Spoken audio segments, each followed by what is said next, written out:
Thank you, Your Grace, and welcome everyone to another episode of Shepherd's Corner. And most of you probably are like, who is this new face? This is certainly not Deacon Derek. My name is Dominique Heffes-Doon, and I am the content creator at CAMCEL, the communications arm of the Archdiocese. And I want to say really thank you very much to the Archbishop, Charles Jason Gordon, for allowing me to present and host today's episode of Shepherd's Corner. Now, this one is something that I really feel as though, Your Grace, you and Deacon Derek are purposely trying to be controversial with me today, because you asked me, of all people, to speak and to host this episode where we're going to talk about a very sensitive issue, the issue of abortion. I'm not sure about being controversial. I'll tell you why it came up. Okay, it's real simple. I was talking to a woman about the last show or the one before, and she said to me, it went really, really well. My daughter was listening, and then she said, but why are two men talking about women's issues? I said, oops, okay, I hear you. So I said to Derek, I think we need to do this one differently. And we need to get a woman's voice in so that it can be more representative. And also that we can really mull through this very difficult, troubling, moral, modern challenge that is ancient, and have a better perspective in going forward. Because at the end of the day, what do we want? God's love. Yeah. That at the end of the day, that's what has to shine. God's love. And I'm glad you've said that, because again, it's at the root of this argument globally. What rights do two men or men have to dictate what a woman does with her body?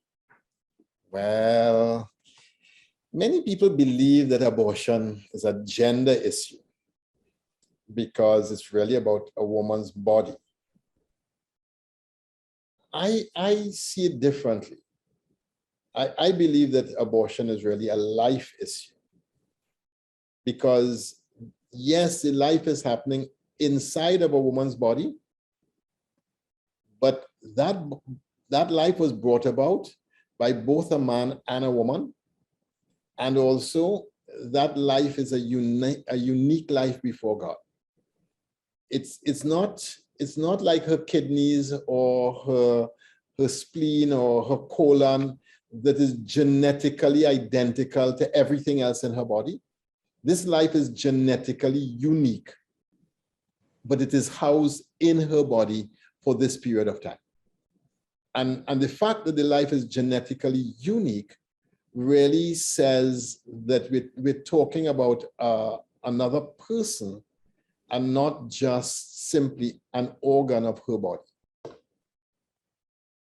And I hear that point, Your Grace. And, as somebody who is a mother myself, I do feel strongly that when you are pregnant, that it is as though it is not even as though you are housing beyond something that is genetically, physically different to you, but another soul within the self. But there's a lot of back and forth as to, and we've had this discussion around the idea of ensoulment.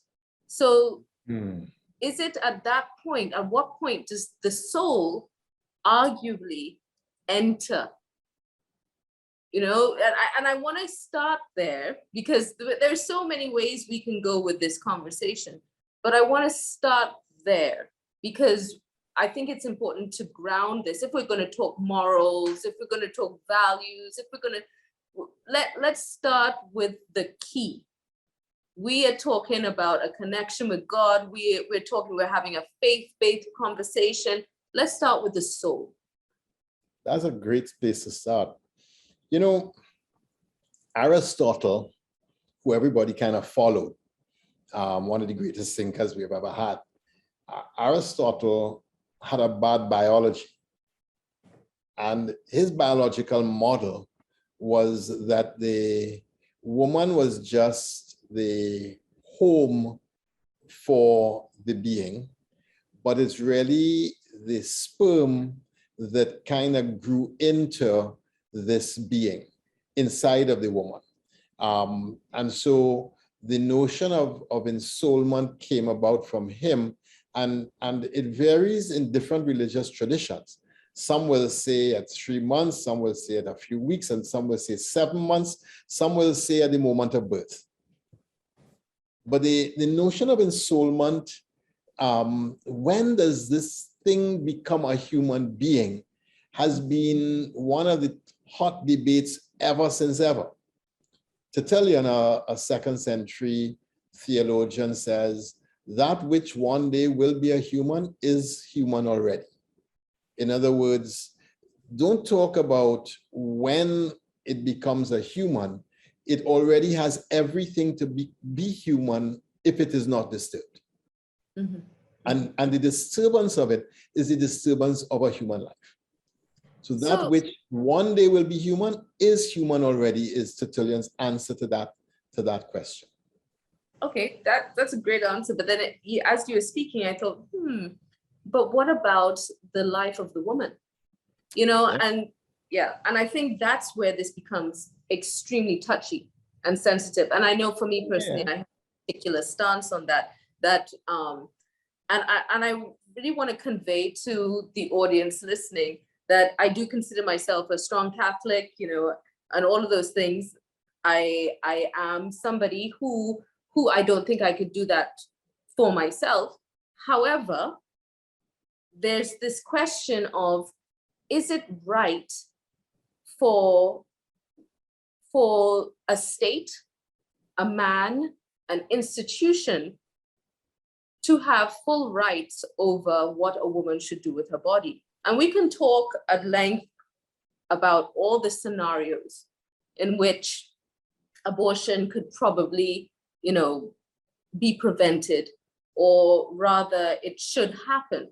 And I know the Catholic Church is always going to have that stance that it shouldn't happen. But my question to you is, what about the woman? So before we get to that, I want to say, you know, every civilization has its blind spots, okay? And ours have many blind spots also.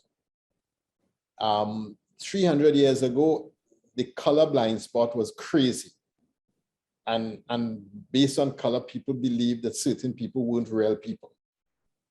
And it was a blind spot, a full moral blind spot.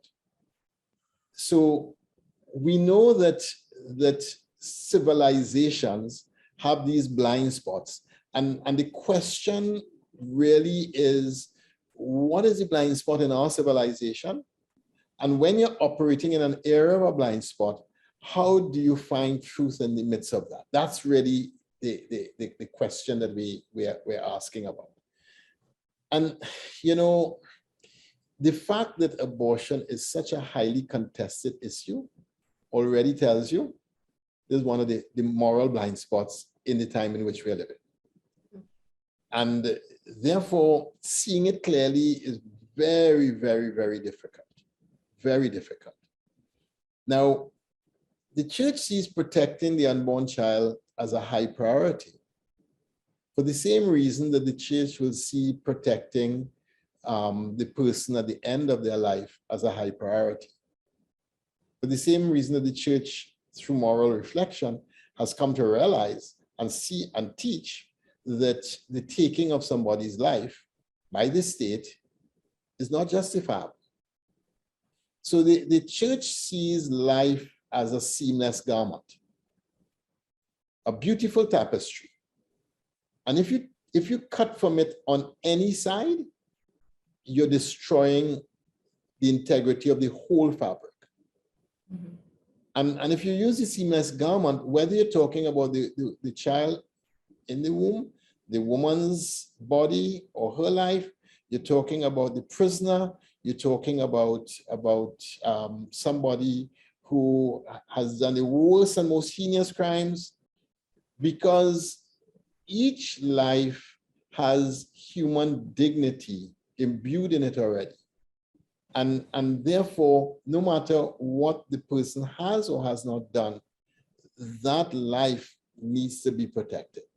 And that's kind of where the church's stance is.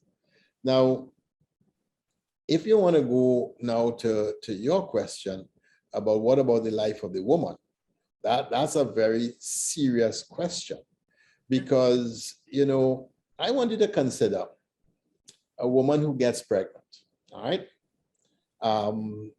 Say she has 3 children already.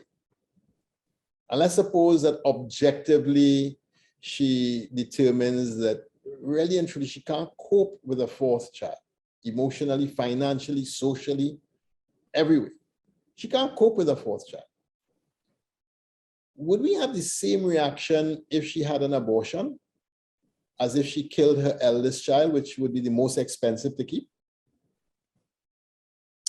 Well, you know, I'm glad you said that, because that was in your article, and shameless plug here for the Catholic News. You know, sorry, it's upside down. Make sure you pick up your copy of the Catholic News, everybody.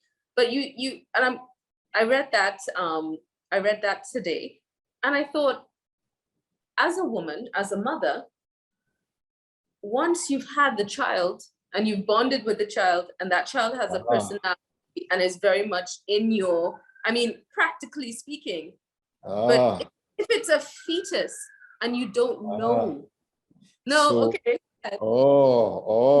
So the difference is the relationship. Right. Okay. Okay. But is there a difference in dignity between the 2 children?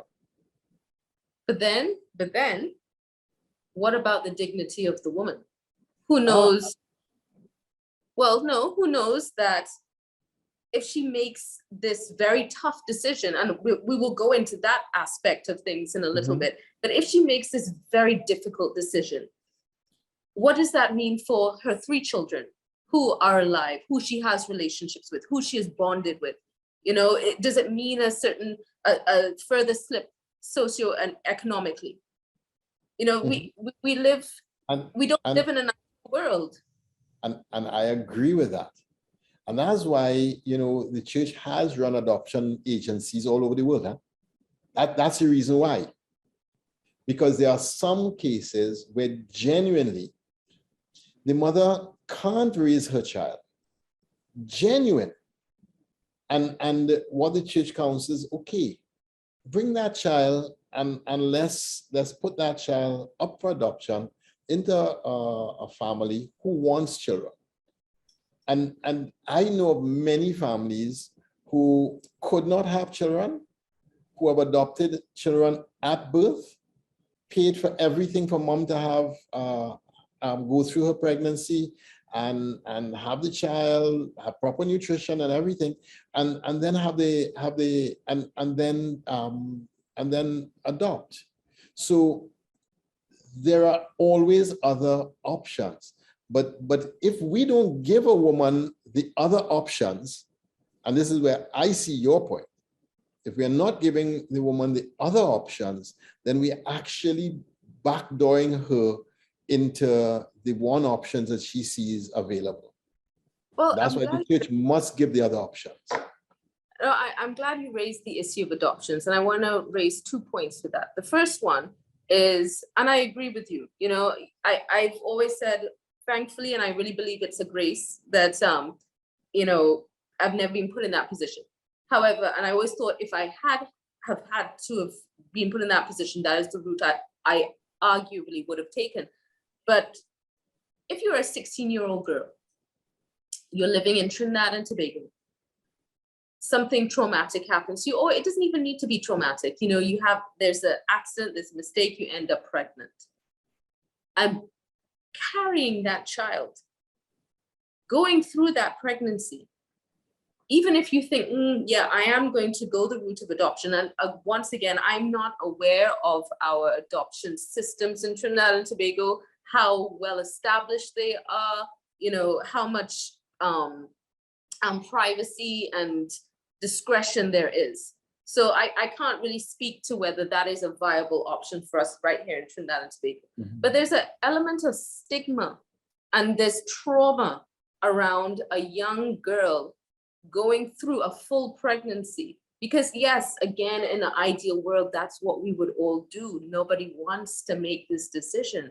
It's a terrible decision. And it's very, I mean, it must be so traumatic to have to, one, physically experience, and then beyond that, recover from that level of forgiveness that's needed.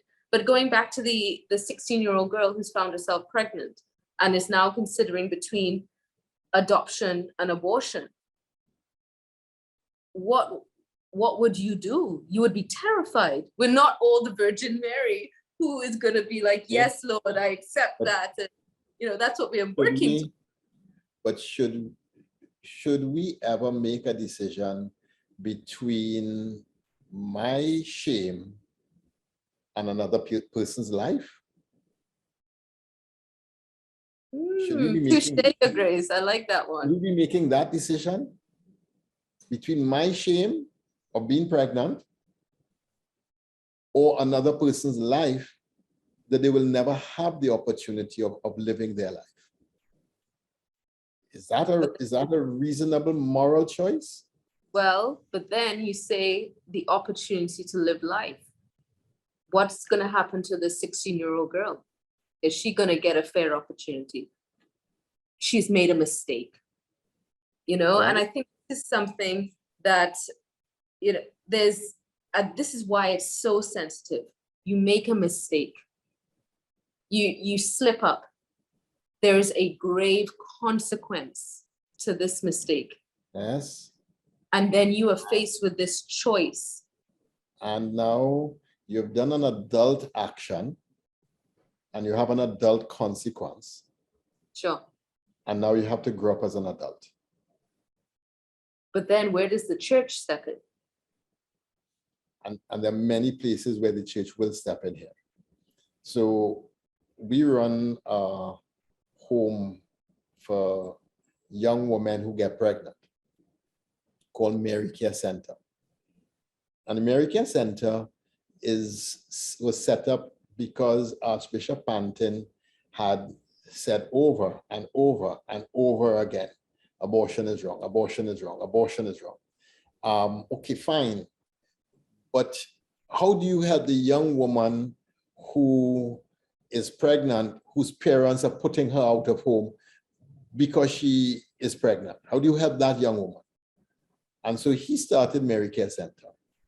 And in starting it, it became a place where a young woman can go and have her child. And now it's a place where a young woman can go and have her child, can do education, can find her feet again and re-enter society again. So it's really a second chance family for a young woman who is distressed. You see, if the church only says what is right and what is wrong, but doesn't help people to live what is possible towards the right and make it available for them to get to what is right, then the church herself is culpable for the sin of abortion. The church herself is culpable. It's nice to point moral fingers outside, but yeah. No, that child needs somebody holding their hand and accompanying them. And so when Archbishop Pantin started Mary Care Center, it was a really prophetic act, a prophetic pastoral act where he really got that right. And I wish I had the numbers of young women that have been through Mary Care Center. But lots and lots of them. I actually think what would be useful is beyond the numbers is the testimony. Absolutely. We need to capture stories. We need to say, tremendous stories. If there's and of the children, and of the children that would have grown up because of this, what would have, where would these children have become? But what's intriguing is that even now, in the last 3 years, we've expanded Mary Care Center. We now have 2 branches, one in the north and one in the south, because the need is so great. And so, so even under my administration, we now have a south branch and a north branch, and doing really great work with the young women. And I mean, horrendous stories, okay? An uncle, a boy from the school, somebody in the village. I mean, horrendous stories. But you know what?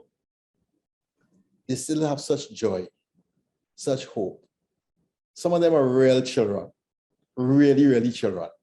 But you know, there's still such a joy and a hope in them, and a sense of community and belonging and help, that it warms my heart when I encounter them, because they you know, in the face of such terrible life circumstance, they still find a way to smile and make joke and tease each other and laugh and share wonderful moments. So I'm actually curious about the Mary Kay Center a little bit. So when these children are born, are they put into the adoption system? How does it work? No, mostly no. Most times, sometimes a relative will take the child, a mother or aunt or so on. And sometimes the girls themselves choose to raise their children with the help of the parents. Most times the families are reunited, most times. By the time a angry parent sees a grandchild, you know, something magical takes place, you know. It's really unbelievable. But then we're speaking to this whole idea of relationship again. Correct. Once the child is born, that's when the relationship really develops. You know, as I've said, I've been pregnant, I'm a mother. In those first 3 months, you know, I'm not, you don't feel, you have the morning sickness and whatnot, but you don't necessarily feel that immediate connection and that immediate bond. And I'm not a doctor, so I don't know at what point the heartbeat starts. And because again, before having this conversation, you know, one of the big topical issues around this issue of abortion is this whole Wade versus Roe, and abortion now being totally illegal in Texas. And obviously I looked into our local laws, you know, what is the stance locally on abortion? And abortion is legal here. You know, and the state takes into consideration the situation of the mother, you know, whether it was rape, incest, etc., because there is that focus on the well-being of the woman. Mm-hmm. Now, I understand that, yes, we've done an adult thing and there are adult consequences, but for women who did make that choice, and it is a difficult choice to make. This is not something that I think any humane person would rush into or do flippantly, because even if you mentally, you know, just saying, oh, I'm going to have an abortion, it's fine, whatever. And then you go through it, there's the physicality of it. That's traumatic. So, you know, I suppose my reservation is it still smells to me as though the church takes a really moral high ground, and it doesn't really factor in the well-being of the female. And I hear you. I hear you when you say, okay, go ahead. No, you go ahead. I'm listening. All right. I hear you when you say that we've done an adult thing and there are consequences to our actions, because again, across the board, Trinidad and Tobago is a society where we need to now take a stand on accountability, and we need to teach our young people to do that. Absolutely. Yes. This is not, you know, but okay, go ahead. 100 years ago, a 14-year-old woman was married. 100 years ago. Thank God we prolonged adolescence a very long way now. Okay, so people grew up a lot quicker because they had to. Okay, fine. But a person's life should never depend on relationality. Because otherwise... Go ahead. Huh? Break that one down. Yeah. Well, if a person's life depended on relationality, then somebody who lives as a hermit, who is relating with nobody, does not have should not have a right to live. The unborn child, because we haven't seen it, because we haven't cuddled it, because we haven't bonded with it, we believe it doesn't have a right to live. So our capacity to be relational with the unborn child can't be the reason why that child has a right to live or not. That just doesn't cut it. And you know, the whole argument of viability, which was the whole other argument before the genetics, or the shift in understanding the genetics, which only happened in the 1860s.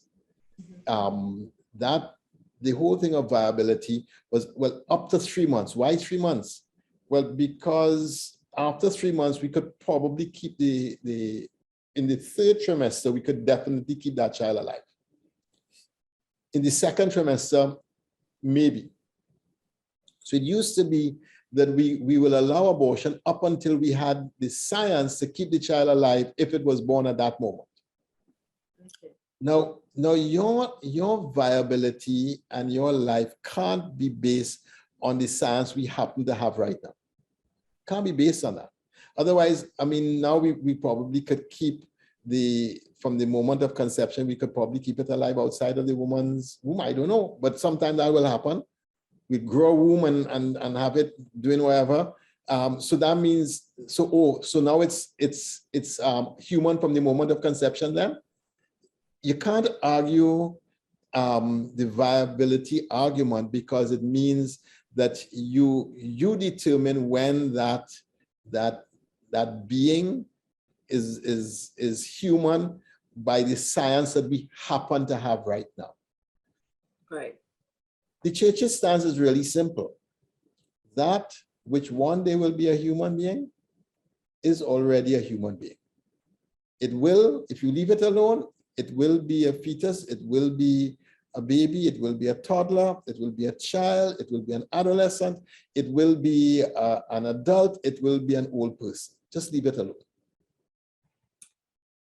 But here's my point to you.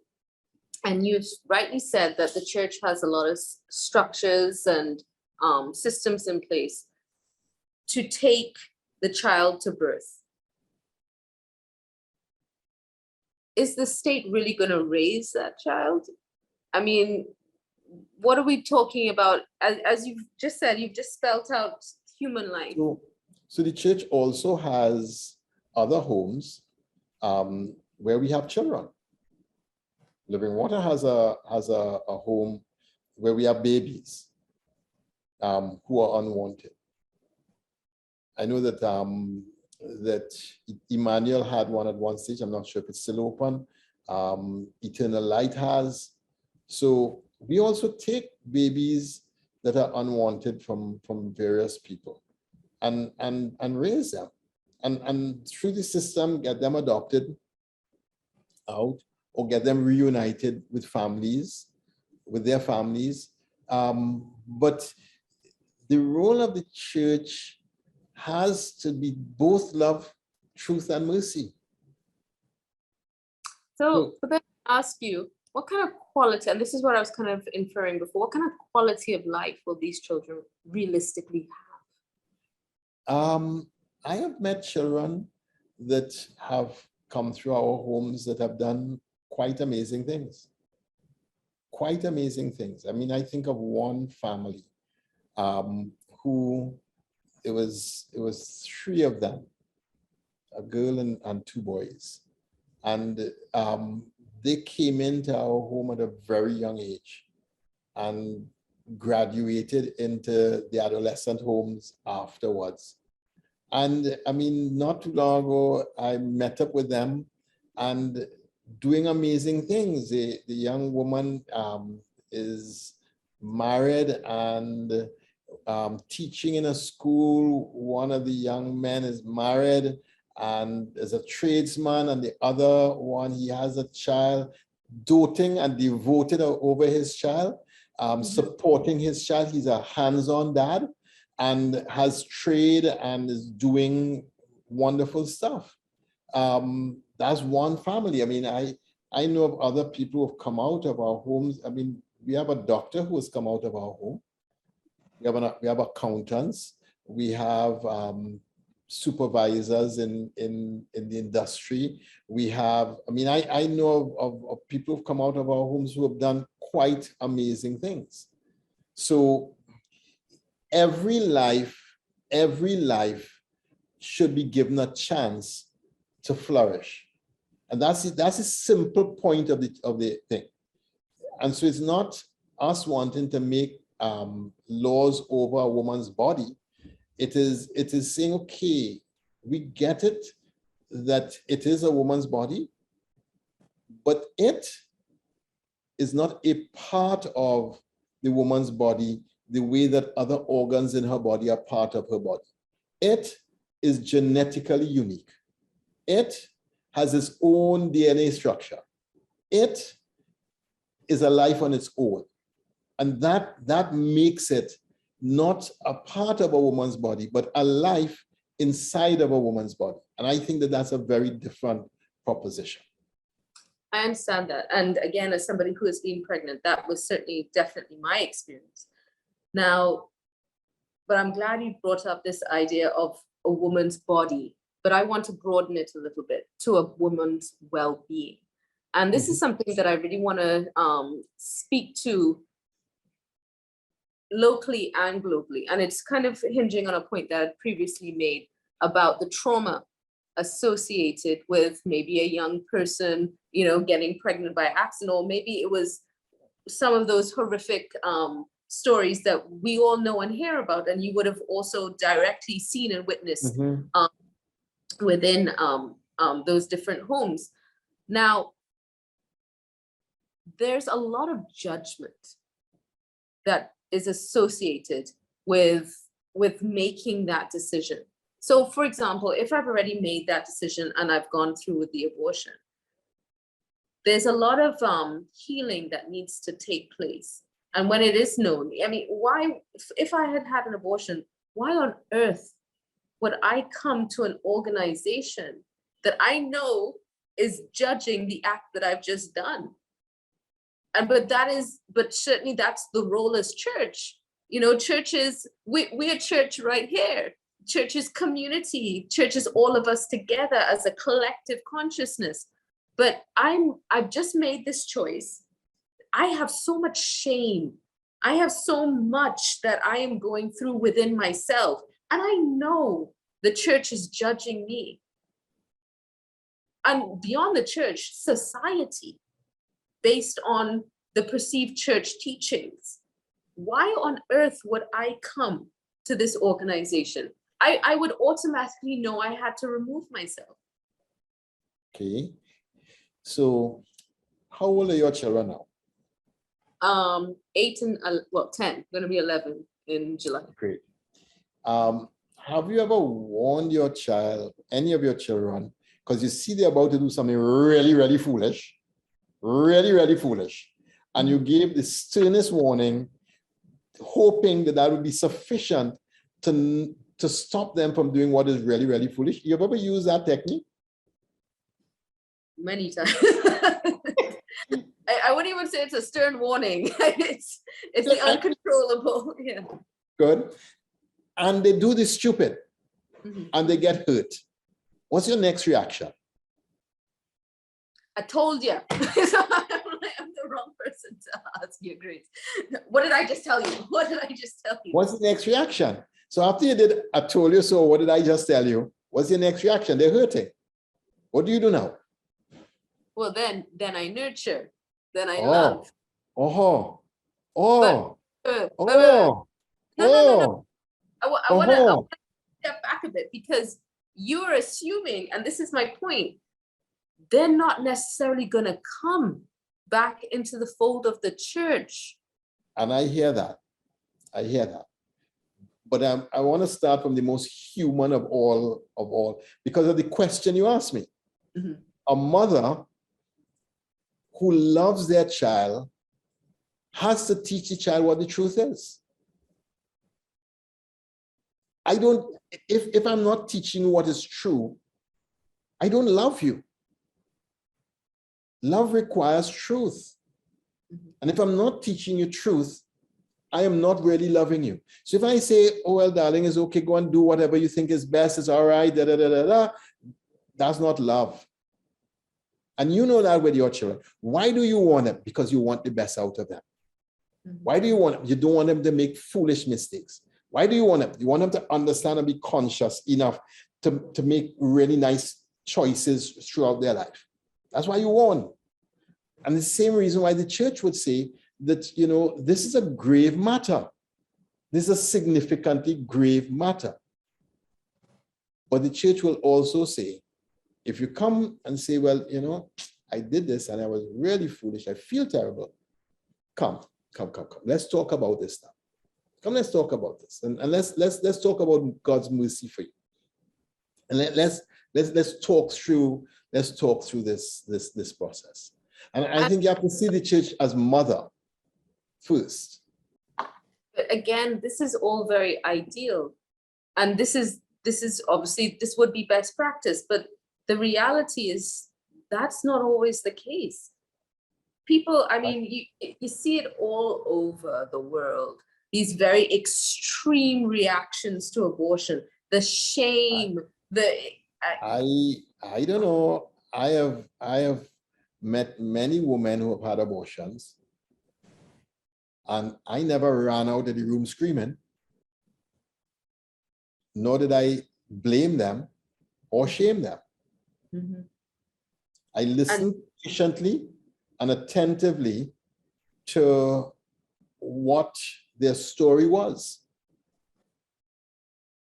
And what I've heard trauma, I've heard shame, I've heard regret, I've heard, I don't know how I could have done that.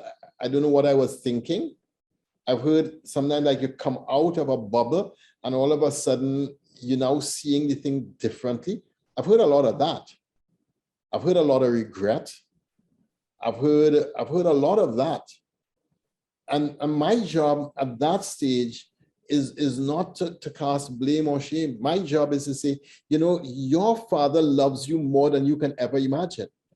And whatever it is you did, okay, let's bring that to God the Father, and let's now pray mercy on you, and let's allow God's mercy to take away that guilt, that shame, that pain, and bring you back to feeling like a real human being, and let's move forward here.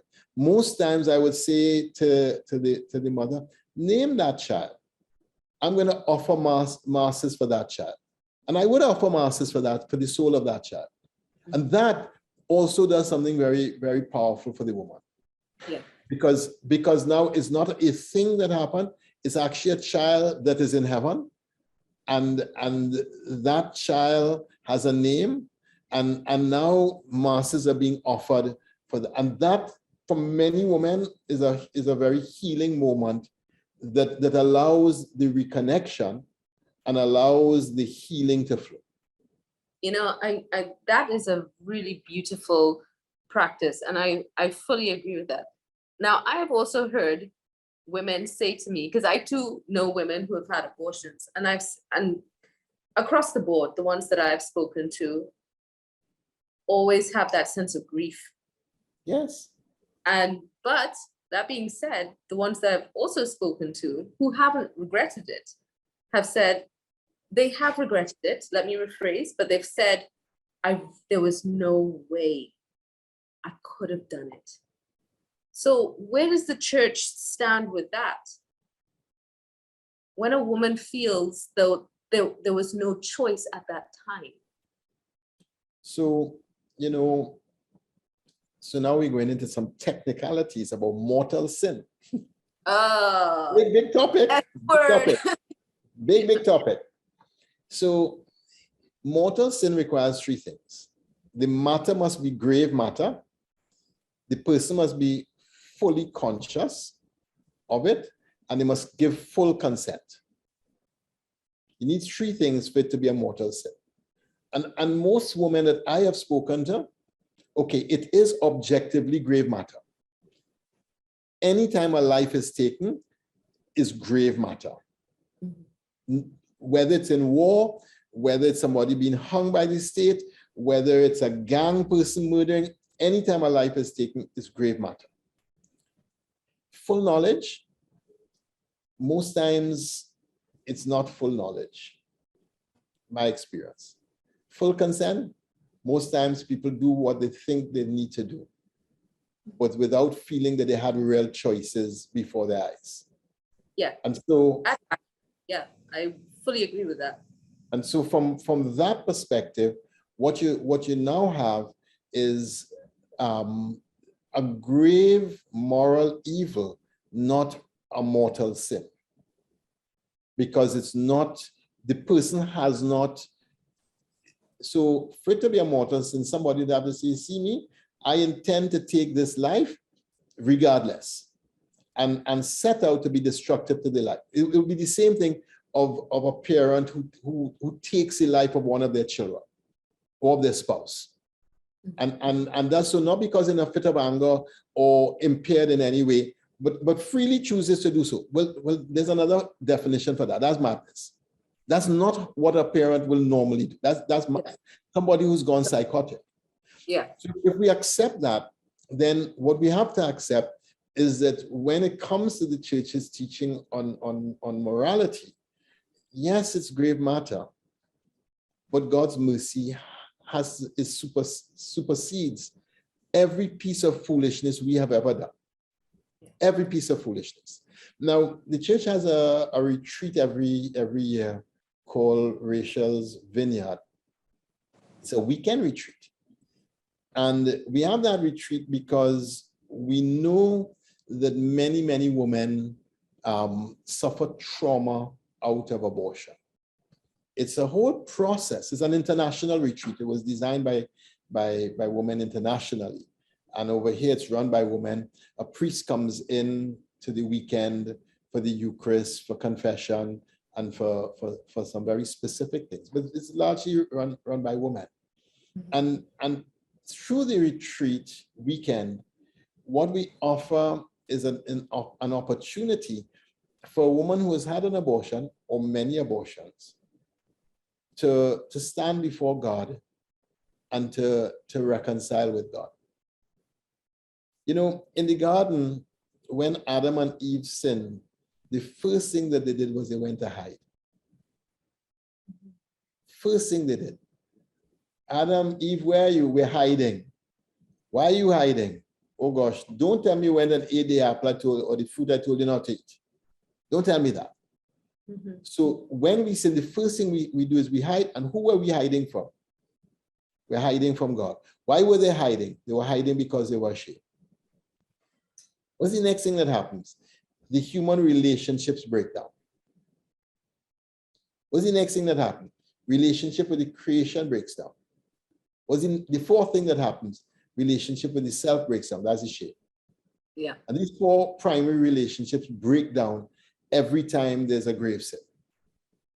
Now, like all the other forms of sin, you know, the trauma of an abortion is a significant trauma. And so there's this weekend, and get your Catholic news, and on your Catholic news, you'll have a number that you can call. Now, Dominique may or may not help you by giving you the number here, or she may make you buy the Catholic news. I'm not sure which way she's going to go. I think you're going to have to pick up your copy of the Catholic News and to use one of His Grace's wonderful plugs, buy two. Buy two and give one away. Excellent. Yeah. But this retreat is another way that the church as mother shows compassion to her children. By the end of that weekend, women leave in a very different place. Yeah. Understanding that it's not about shame and they're not hiding anymore from God. Yeah. And many women after that their life gets better and better because they stop the hiding and they reconnect with God, and they're able now to rebuild and rebuild in a very different kind of way. And I'm glad you actually bring up the point of shame, release of it, and that healing process, because the reality is, even women who feel as though they might be okay, it's a lot of suppressed grief.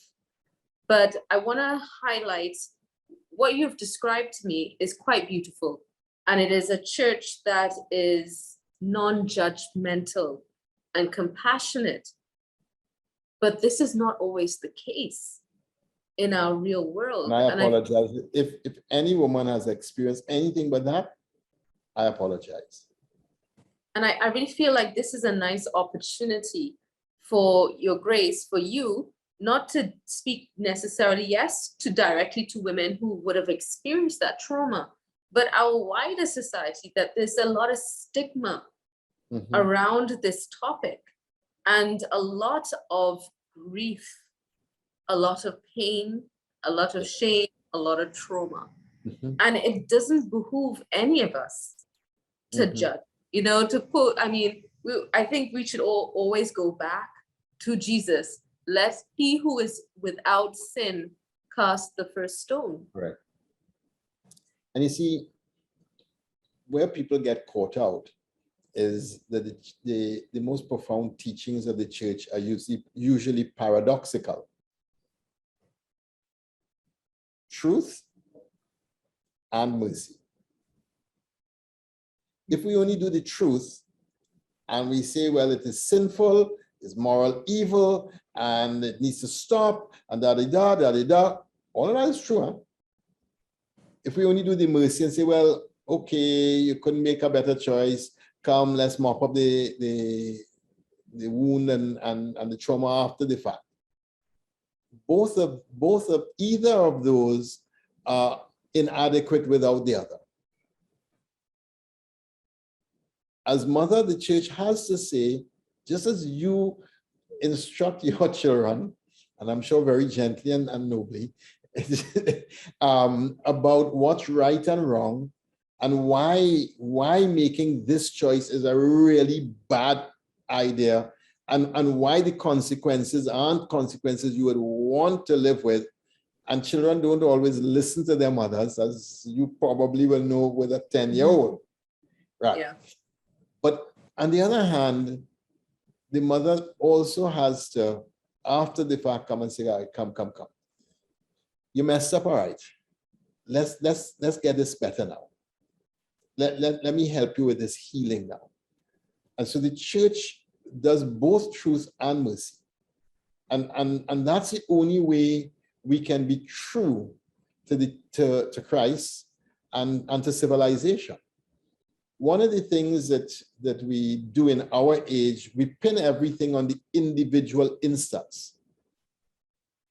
But what we don't see is how the individual instance builds a culture that makes abortion worse. So abortion is worse now than it was 100 years ago. Well, is it more prevalent because of technology, because Partly, but it's also more prevalent because abortion is the last form of contraception. Yeah, I would say that is Most times abortion is just I forgot to take the pill, I forgot to use the condom, so I'll go to the next form of contraception. Well, I'm glad you said that, because this is actually kind of where I wanted to steer the conversation too, going back to the 16-year-old girl who has made that mistake. Now, why has she made that mistake? Because she was sexually active. I mean, that's not uncommon for teenagers with raging hormones. And as you've rightly said, back 200-300 years ago, people got married at age, 500 years ago, people got married at age 14, so it was a different time, but those issues, I weren't as prevalent. And I wonder if the teaching of the church with regards to protection, is in keeping with the times we now live in? When it's in regards to protection, help me. Use of condoms. Oh, yes. You see, and this was my second article. Mm. Whenever contraception became legal, abortion became legal within 7 to 8 years after. Yes. There's a direct connection between contraception and abortion. When Pope Paul VI in Humanae Vitae agonized and agonized and agonized and went against the committee's recommendation and said no, in his good conscience, he could not see how contraception could be morally right, even between a married couple. A lot of the world said, well, the Catholic Church has lost it. They've lost the plot. They're really an archaic civilized society, and they just don't get it. What Paul VI did say was that he believed it would be the death knell for civilization. And he gave reasons why, 4 reasons why he thought it would be the death knell for civilization. And as we look now from 50 years ago to now, a lot of what he said has come true in ways that are far worse than he could have kind of seen or believed. Why? Because once you remove the unitive act from the procreative act, then you create or you distort the human interaction, and you remove it from marriage, and it becomes just about the person. And right now, sex is no longer sacred. It's a recreational sport. Yeah. And so it's lost its sacredness, completely lost. All of that has happened because of contraception. And abortion is just the last form of contraception. I'm glad you mentioned the Pope, because this guy right here. I see. You have me nervous, you know. You have big guns behind you. You are so well prepared for this conversation. But this guy behind here, he admitted that he would give out contraception, condoms and whatnot to his troubled communities when he was in Argentina. Now, what do you say to that? So, and again, paradox. On the instance of an individual person in an individual situation with an individual struggle, I get it, because I have had couples agonizing, really agonizing over this. I mean, and I get it. It's a hard agony for married couple, especially when her cycle is not regular, especially when they've had Billy already or Belletta, one pregnancy while trying to use the natural method, and are terrified at another one. I get it. That's one view. What Pope Paul VI took was the view of civilization. It's a different view, huh? Yeah, you know, and from the view of civilization, yeah, that what he was looking at was what would happen to civilization if each individual instance just to go unchecked. And I hear your point, because this is the big issue, I think, with regards to our collective right now, the focus on the individualism.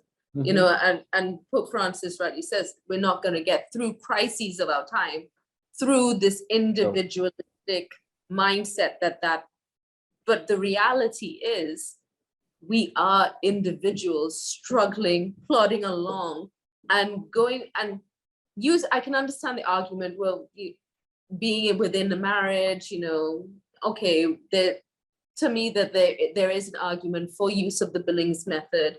However, what about the 16-year-old teenager with raging hormones who is neurologically at that stage in life where they're going to take risks? They're not going to listen. Absolutely. But let's come back. If we don't attend to civilization, the 16-year-old in 10 years' time is going to have a worse time than the one right now. Because right now is worse than 20 years ago. Far, far worse. And so if we don't attend to civilization and what is right for civilization, we're going to constantly be down this slippery slope. And that's really where you now have to ask the hard questions. Right. So for the sake of the individual, I get the drama. For the sake of the civilization, we individually have to make sacrifices. And that's what we're not willing to do right now. Make sacrifices. And so the civilization is actually heading in all the wrong places when it comes to morality, corruption, deformity of the soul, deformity of the conscience. You just look at it and you can see it. And I hear you with that. Now, going back to what we're doing within our own system to ensure that, our teenagers don't get pregnant, or at least they're a bit more informed. It's easy to say, don't have sex, don't, all of those things. But we know, we've just had this discussion, that that's arguably at an individual level, they're not going to listen. So and that's why we have introduced theology of the body into our confirmation programs. I want to introduce a version of it into the 8 and 9 and 10-year-olds. I was speaking to a parent, a very educated parent recently, whose child is 10 years old, and she's wondering if it's too early to have the conversation about sex with her child. And I started to laugh. And I said, if you haven't had that at 5, at 7, at 9, and now again at 10 and 11, if you haven't had it at all those ages, please start having it immediately. You see, the parent, conversation. The parent really feels as if not my child. And I've had this teaching theology of the body. Parents coming to me after and say, you all are giving so much information to my little child, and they're very naive and they don't know anything about this. Now, the problem is that I know the child, okay? They come and talk to me. The mother doesn't have a clue. Yeah. How do we help our children understand why chastity and continence is important from young, and why living that is the best way of living for God and living our life as a gift to God? That's really the question that we have to answer. Because unless we're willing to help the children to live chastity and to be able to have a chaste life, of course, the problems are going to escalate really, really quickly. And that's where we have to spend a lot more time and a lot more energy. Yeah, I fully agree with that, because it's one thing to have the conversation about abortion, but that's when everything is said and done. That's done at the end. Exactly. We need to start at the root. And there is a lot of wisdom in the church. I'm actually quoting the general manager of CAMCEL, Catherine. She said there's a lot of wisdom around this idea of chastity, but I think it is very much lost. It just comes across as strict dogma. We shouldn't do this, without really the full breadth of an understanding of why that is important. So that speaks to me of a need for increased faith formation. Absolutely. So here's a quote from Rachel Vineyard's retreat. It said, when a woman loses a child, the entire community comes together to offer consolation and to grieve the death. When a woman has an abortion, she has lost a child. Her actions, for the most part, are shrouded in secrecy and in shame. And that's why the retreat weekend invites women to come and to really go through this process of shedding the trauma, shedding the shame, and reconnecting with God and restarting that relationship with God in a brand new way. I think you should give them the telephone number, you know. So for further inquiries, you can call 645-0525 or send an email to elc3171@gmail.com. There we go. There we go. But Dominique, for all the wonderful trepidation and banter before, it was a wonderful conversation. Thank you, Your Grace. But I actually think this is something that we need to continue because there is so much trauma and grief. And as you perfectly said, it is an issue shrouded in secrecy. And that's when we become disconnected from God. And the purpose of the church is to facilitate that connection. Yes, it is. And to move it from the secrecy to the healing, yes, to the reconciliation, to the reconnection with God. Amen. And that's really the process of healing. And so for anyone who has had an abortion or taking part in an abortion or being traumatized by your partner having an abortion, you know, call the number or send the email and let us walk you through a weekend process of really reconnecting your life with God. And let's call out that number again. For further inquiries, you can call 645-0525 or send an email to elc3171@gmail.com. Your Grace, thank you so much. This was a very, I would actually say, and as I said, I thought it would be controversial, but it was beautiful. It gave me a lot of hope because I think for me, I really know that there's so many women out there who suffer in silence. Yes, and I know that. Yeah. So let's pray. Father, we ask blessings for everyone who is taking part in this show, and we ask, oh God, healing, healing, healing, especially for women who have had abortions. We pray, Lord, even as the memories stir right now, that you give them the courage to call, the courage to begin a process of healing, the courage to find a way towards reconnecting and reuniting with you. We ask, Lord, that your blessings and your grace flow on each one, that your love, Lord, and your mercy will always fill your people and bring them, each one, Lord, to your heart and to the heart of your mother.